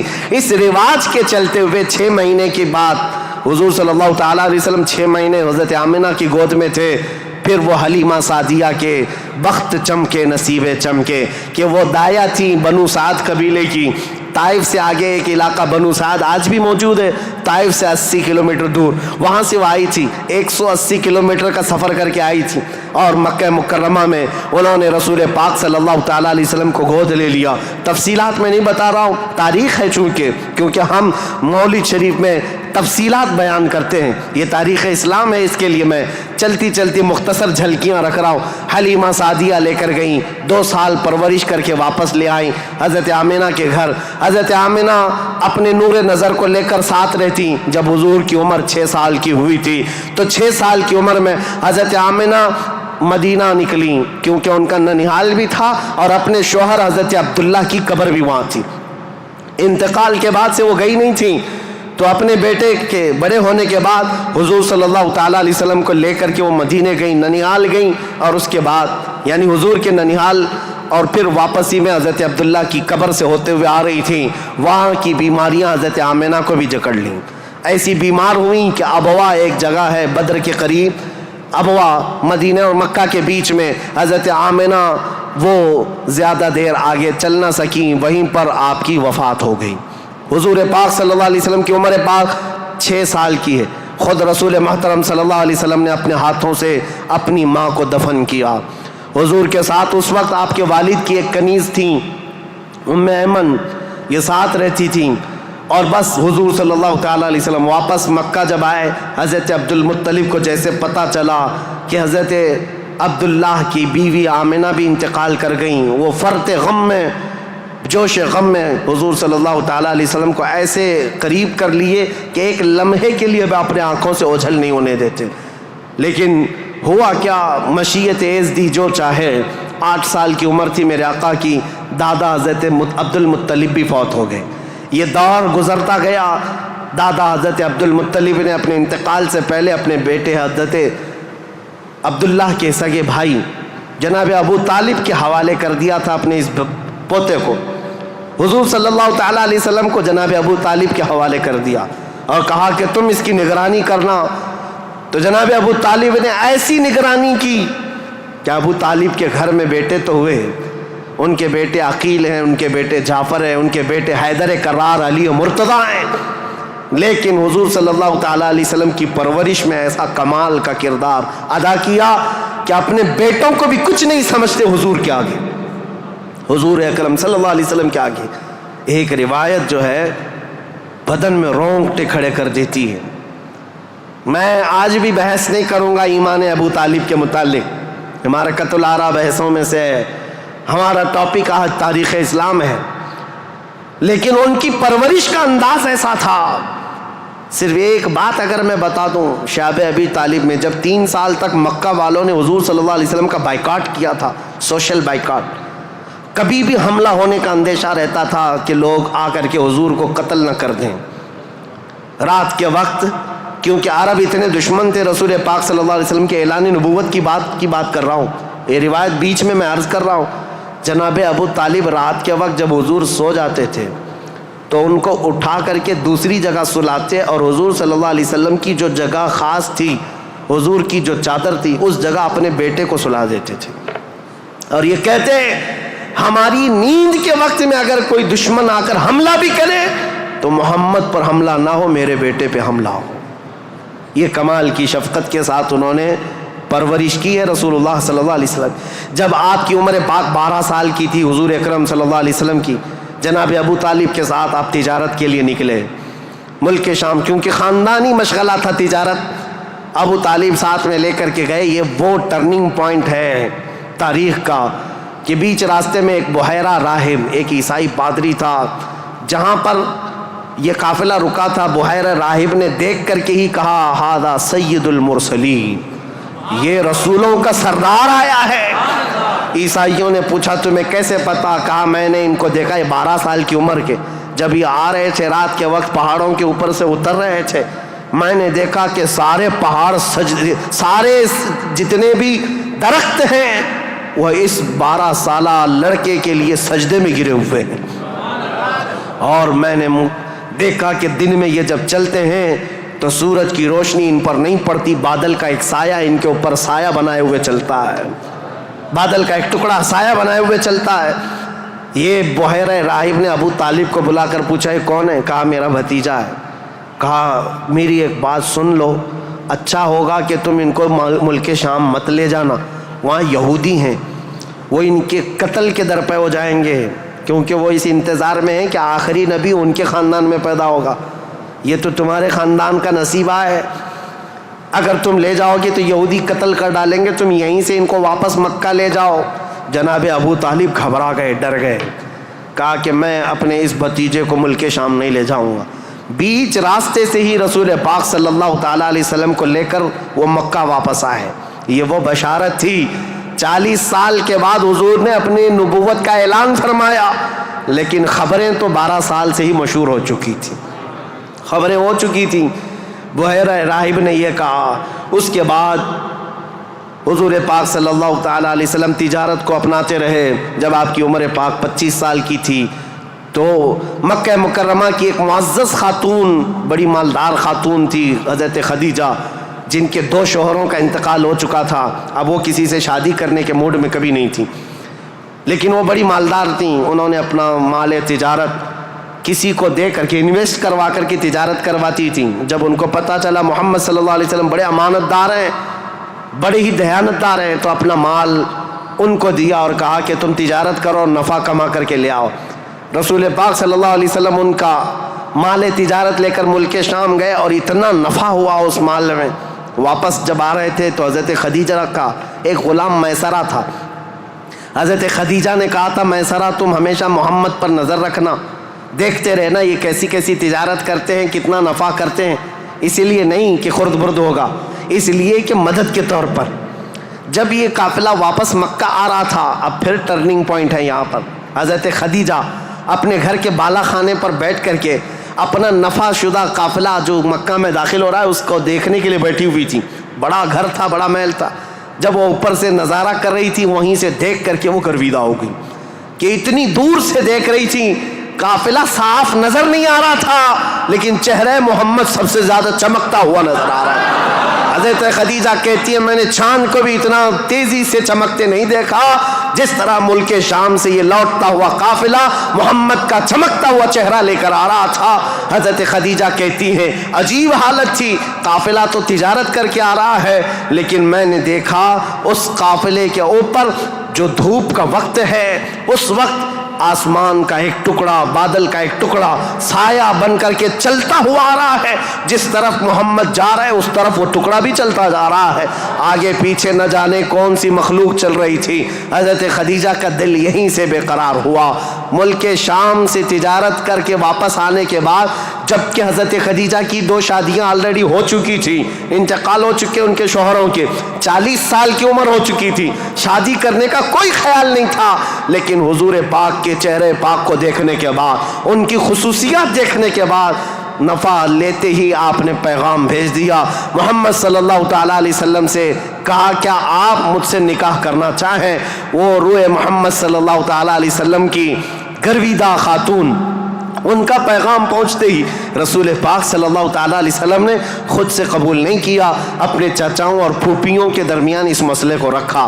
جناب ابو طالب تھے، سارے پھوپھیاں اور چچا بیٹھے، ان کے سامنے رکھا کہ حضرت خدیجہ کے پیغام نکاح آیا ہوا ہے. سارے لوگوں نے کہا تمہیں پتہ ہے خدیجہ پورے مکہ میں طاہرہ کے نام سے جانی جاتی ہیں، سب سے پاکیزہ خاتون۔ عزت تو ایسی تھی کہ ادنا سے ادنا آدمی بھی اور اونچا سے اونچا آدمی بھی حضرت خدیجہ کی طرف چہرہ اٹھا کر نہیں دیکھتا، ان کی عزت بڑی تھی۔ کہا کہ اگر محمد تمہارے لیے ان کی طرف سے پیغام آیا ہے تو قبول کر لو۔ رسول پاک صلی اللہ تعالیٰ علیہ وسلم نے جواب بھیجا کہ مجھے بتایا گیا ہے کہ مکہ میں سب سے شریف خاتون اگر کوئی ہے تو وہ خدیجہ کا نام ہے۔ میرے عزیزو، خاتون شریف کیوں نہ ہوگی؟ اس لیے کہ جس کے پیٹ سے پیدا ہونے والی بیٹی فاطمہ الزہرا ہو، سیدہ کائنات ہو، تو پھر ماں کا عالم کیا ہو سکتا ہے؟ اللہ کریم نے یہ انتخاب فرمایا تھا۔ رسول کریم صلی اللہ تعالیٰ علیہ وسلم نے اس نکاح کو دل و جان سے پسند کیا۔ نکاح کی تقریب ہوئی۔ نکاح کی تقریب میں جناب ابو طالب اور حضور کے سارے چچا اور پھوپھیاں بھی شریک ہوئے۔ خطبہ نکاح کا خطبہ جناب ابو طالب نے پڑھا تھا۔ وہ خطبہ آج بھی موجود ہے جو میرے آقا صلی اللہ تعالیٰ علیہ وسلم کے پہلے نکاح میں خطبہ ہوا تھا۔ اس خطبے کے بعد نکاح مقرر ہونے کے بعد رسول کریم صلی اللہ تعالیٰ علیہ وسلم کی یہ شریک حیات، یہ رفیق حیات، یہ محبوب رب العالمین سیدہ خدیجہ حضور کی ایسی وفا شعار خاتون بن کر کے رہی کہ اللہ کی قسم آج بھی پوری روئے زمین پر جو میرے آقا کی اولاد سادات کے نام سے جانی جاتی ہیں وہ کہیں اور نہیں، وہ خدیجہ کی بیٹ سے پیدا ہونے والی اولاد ہے۔ حضرت خدیجہ کے بطن سے میرے آقا کی 6 اولاد ہوئیں، 3 بیٹے اور 3 بیٹیاں۔ رسول کریم صلی اللہ تعالیٰ علیہ وسلم کی 6 اولاد کی ماں حضرت خدیجہ ہیں۔ یہ بڑی الفت و محبت کی زندگی گزری ہے میرے آقا صلی اللہ علیہ وسلم کی، لیکن جب میرے آقا کی عمر پاک 50 سال کی ہوئی اور حضرت خدیجہ کی عمر اس وقت تقریباً آپ اندازہ کر سکتے ہیں 25 سال زیادہ تھی، 75 سال کی خاتون تھی۔ 75 سال کی خاتون، اللہ اکبر، 75 سال کی خاتون کس کو کہتے ہیں؟ عمر کا وہ پڑاؤ جس میں بوڑھا اپنے اعضاء سے مجبور ہو جاتا ہے اور اس کے پٹھے جواب دے جاتے ہیں، چلنا پھرنا دوبھر ہو جاتا ہے۔ لیکن قسم خدا کی جب میں یہ روایت پڑھتا ہوں کہ جب رسول کریم صلی اللہ تعالیٰ علیہ وسلم 3000 فٹ اونچی پہاڑی غار ہرا میں جا کر عبادت کرتے تھے، کبھی 2 دن تک نہیں آتے تھے، تو 75 سال کی یہ خاتون دن میں 2 مرتبہ پہاڑی پر جاتی تھی کھانا لے کر کے اور اترتی تھی۔ آج میں بتاؤں ہم جیسوں کی جوانی میں 1 مرتبہ پہاڑ پر چڑھ کر کے آ جائیں 8 دن تک پٹھے درد کرتے ہیں، پیر درد کرتے ہیں۔ میں سمجھ نہیں پاتا وہ خدیجۃ الکبریٰ کی وفا شعاری کو دن میں 2 مرتبہ اپنے نبی پاک اپنے رفیق حیات کے لیے اوپر جاتی تھی، نیچے آتی تھی۔ کبھی رسول اللہ پہاڑ سے اتر رہے ہوتے، حضرت خدیجہ گھر کے باہر آ کر کھڑی ہوتی، کڑی دھوپ ہوتی، سورج کی تمازت ہوتی، لوگ چلتے پھرتے کہتے خدیجہ اپنے شوہر کا انتظار کر رہی ہو؟ کہتی ہاں میرے شوہر پہاڑ سے اتر رہے ہیں، غار ہرا سے آ رہے ہیں۔ اس وقت لوگ کہتے خدیجہ اندر چھاؤں میں بیٹھو، انتظار کرو، ان کے آنے میں کافی وقت ہے۔ خدیجہ کہتی میرا دل گوارا نہیں کرتا میرا شوہر دھوپ میں اتر رہا ہو اور ان کی عورت چھاؤں میں بیٹھی رہے، جب تک وہ دھوپ میں اترتے رہیں گے میں دھوپ میں کھڑی رہوں گی۔ یہ وفا شعاری ایسی تھی، آپ کو پتا ہے سب سے پہلی وہی قرآن کی جو غار ہرا میں آئی ہے، جبرائیل امین لے کر کے آئے ہیں۔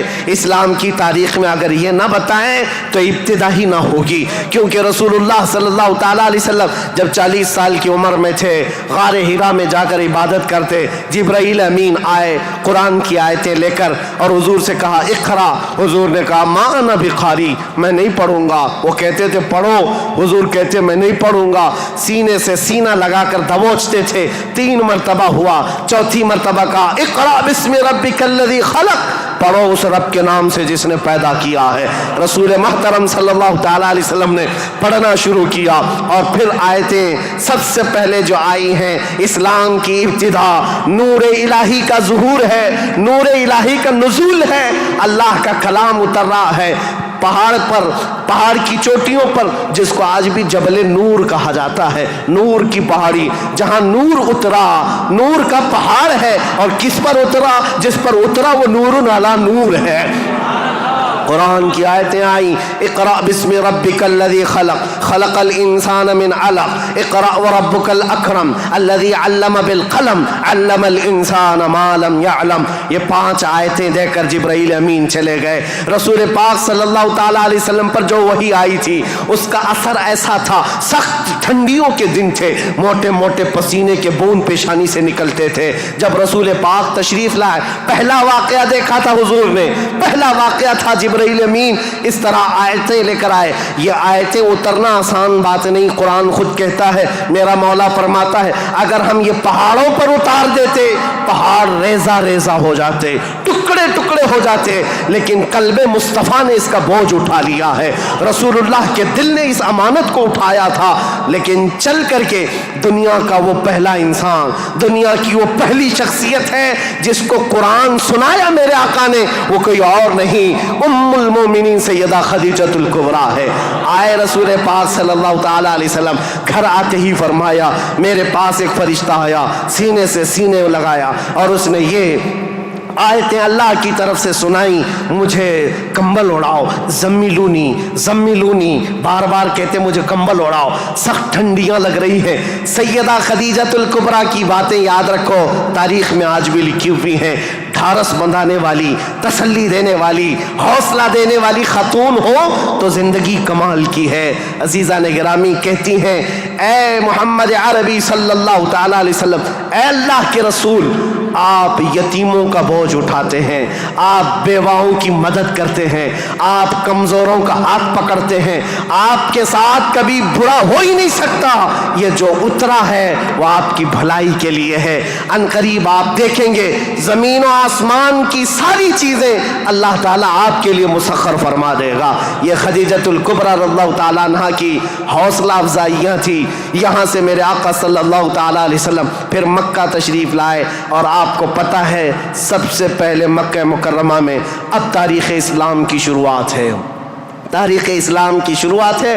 اسلام کی تاریخ سے پہلے میں نے اتنا بیک گراؤنڈ بتا دیا، تاریخ بتا دی، حالات بتا دیے، سیاسی حالات، مذہبی حالات، اخلاقی حالات. اب جو شروعات ہوئی وہ کہاں سے؟ غار حرا سے شروعات ہوئی. اور اس کے بعد سب سے پہلے گھر آئے میرے آقا، اور سب سے پہلا مسلمان جو اسلام میں داخل ہوتا ہے وہ کوئی اور نہیں، ام المومنین خدیجۃ الکبریٰ. گھر والی سب سے پہلے اسلام میں داخل ہوئی ہیں. روایتوں کی تطبیق کے اعتبار سے الگ الگ مفسرین محدثین نے بیان کیے ہیں. سب سے پہلے اسلام لانے والوں میں صدیق اکبر بھی ہیں، مولا کائنات بھی ہیں، اور حضرت خدیجہ بھی ہیں، حضرت زید بھی ہیں، حضرت بلال بھی ہیں. سب کی کیٹیگری کے حساب سے ان کو اول درجے میں رکھا گیا. عورتوں میں سب سے پہلے حضرت خدیجہ، بچوں میں مولا کائنات. بہرحال سب سے پہلا جو اسلام شروع ہو رہا ہے وہ حضرت خدیجہ خود کے گھر سے رسول اللہ نے شروع فرمایا، اور اس کے بعد پھر مکہ والوں کو جمع فرمایا. مکہ کے سارے لوگ حضور کی بڑی عزت کرتے تھے، لوگ اپنی امانتیں حضور کے پاس رکھتے. آپ کا لقب تھا امین اور صادق. لوگ آپ کو امین کہہ کر پکارتے یا صادق کہہ کر پکارتے. اپنے مشوروں میں حضور کو دیکھتے تھے تو خوشیوں سے پھولے نہیں سماتے تھے. وہ کہتے کہ اگر محمد کسی مجلس میں بیٹھ جائے تو اللہ کی رحمت ہی رحمت ہے. اس وقت بھی عرب حضور صلی اللہ علیہ وسلم کا بڑا احترام کرتے، بڑی عزت کرتے.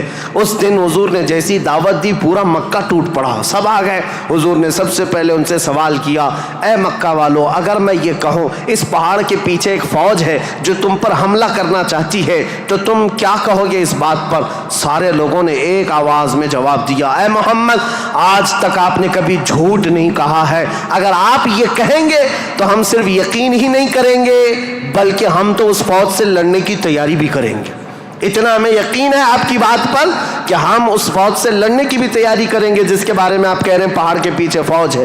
رسول کریم صلی اللہ تعالیٰ علیہ وسلم نے فرمایا، تم جب میرے بارے میں اتنا یقین کا اعتقاد رکھتے ہو تو سنو، اب میں یہ نہیں کہنا چاہ رہا کہ اس پہاڑ کے پیچھے فوج ہے جو تم پر حملہ کرنا چاہتی ہے، بلکہ اب میں یہ کہتا ہوں، سنو غور سے، کہ میں اللہ کا نبی ہوں، آخری رسول ہوں، اور دین اسلام لے کر کے آیا ہوں. اللہ ایک ہے، اللہ کے علاوہ کسی کی عبادت نہیں کی جائے گی.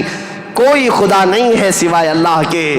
یہ پہلا جبل ابو قبیس کے قریب فاران کی چوٹیاں پہاڑی کے پاس میرے آقا نے صفا مروہ کے دامن میں مکہ والوں کو جمع کیا تھا۔ پہلی آواز میرے آقا کی زبان سے گونجی تھی، لا الہ الا اللہ محمد رسول اللہ۔ اب لوگوں کو دیکھنے کا وقت تھا۔